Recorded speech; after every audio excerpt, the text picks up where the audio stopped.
Welcome to Shore Perspectives, a community feature of WESR Radio.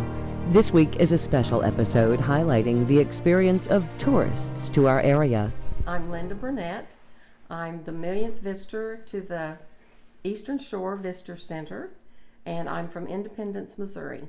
Alan Burns was the one in charge at the time. He's since retired from the Visitor Center, but he started handing out gift cards, and here's a 2-night stay at Bay Haven Inn. Here's 2 nights at Comfort Inn in Chicotee.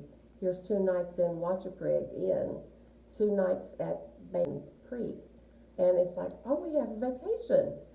And we're just thrilled to be back. It's a wonderful place. It made us realize that to learn more about a place, we need to go into the visitor centers.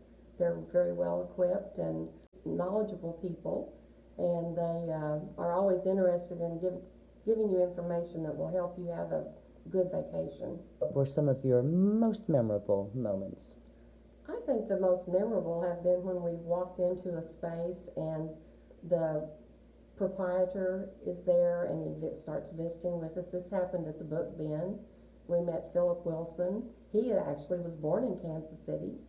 And we probably had an hour and a half conversation with him, just visiting, and he was very interested in us as well as we were in him.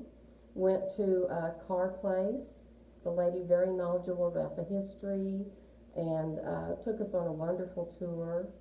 Of course, one of the highlights is seeing the wild ponies up in Chicotee, and but just the small townness, the going into Janet's and eating breakfast. The food's delicious.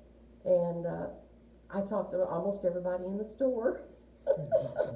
Now, speaking of food, how is food different in the Eastern Shore region from Independence? Well, Independence and very, we are really close to Kansas City. We're just a bedroom community. We're big into the barbecue, that beef, barbecue, that kind of thing. Here, we came saying we want to eat all the seafood we can get, and it's been amazing. Because it's fresh.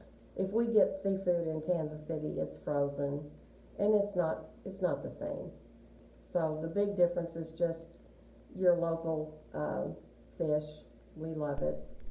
Linda, along with her husband, Don Burnett, her brother Wayne Smith, and his partner Ted Stewart, returned this week to enjoy 8-day prize vacation filled with activities, tours, and accommodations, along with other gifts generously donated by businesses up and down the Eastern Shore of Virginia. My name is Don Burnett. The friendliness of everyone we've come in contact with. We would walk into a store because we had a gift card and talk to them about it, and they would say, oh, well, if you're going to eat, you need to go down here, or if you want to see that, you need to go around the corner.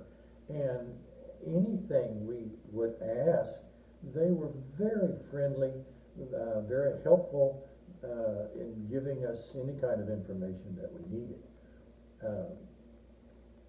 When we went to the museum, they've got their little spiel that they go through. Well, Linda is like Will Rogers. She's never met somebody that she doesn't like.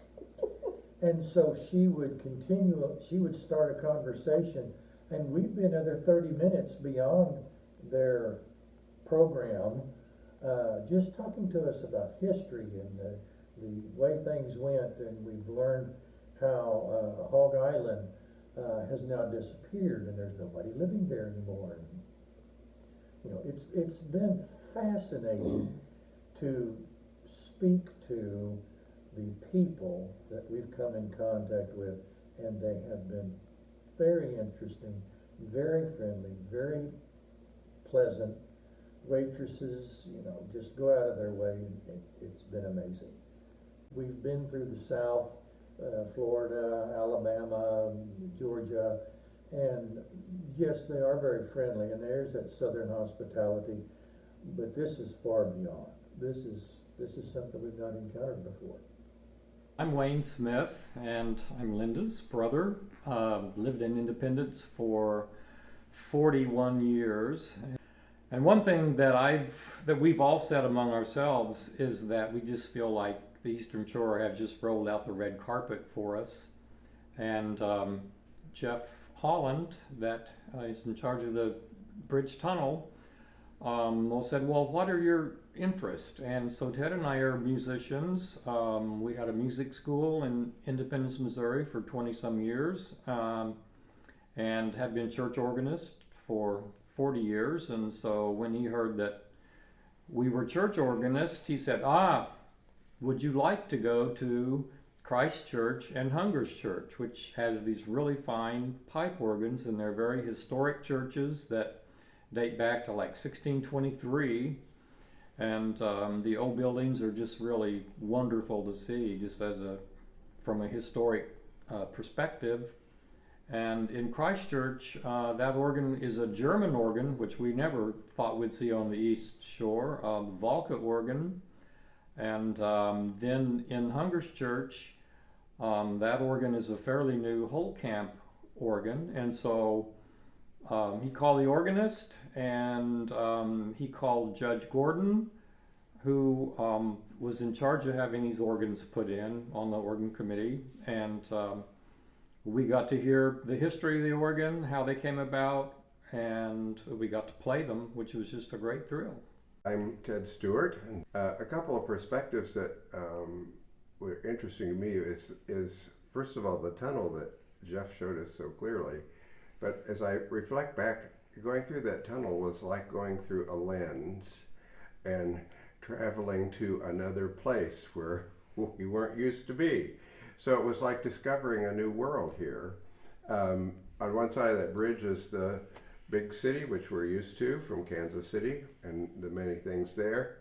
And we crossed and it wasn't there anymore. But it was a new land of exploration and really getting to know people. Wayne told you about the organist situation that we had, and two people that we met were Croxton Gordon and Kathy Kutz, who was the organist at those churches. And discovering, I thought of Barnacle Bill and the sea trip that we took with him. And then we had another sea trip with Meriwether Payne, yes, where we really looked at birds of the area.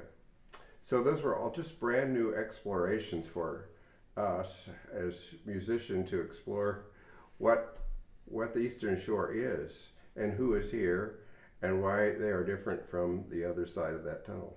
Just totally been amazing how, one example, we went to Parksley to the Eastern Shore Railroad. It was closed. So we walked around and peeked in windows of the cars and took pictures of the building. We walked up to the little gift shop, peeked in. There's a lady in there. She opens up. She goes, "We're closed, but you can come in." And then while we were visiting with her, she says, "Now make sure you go down to Jackson's, to our hardware store, and there's a 5 and dime." And we had a whole little tour of Parksley because of her opening up when she didn't need to. I don't know if that would have happened in Independence, Missouri. We're closed, we're staying closed. No thank you. Wherever we went, people were knowledgeable about the history, very willing to share, and telling us, make sure you do these things, go here to eat. And so all of that just made our vacation memorable, it really did. These are the perspectives of the millionth visitor to the Eastern Shore, Virginia Southern Gateway Welcome Center at the north end of the Chesapeake Bay Bridge Tunnel and her family. For this special edition of Shore Perspectives and WESR Radio, I'm Kelly Gaskell.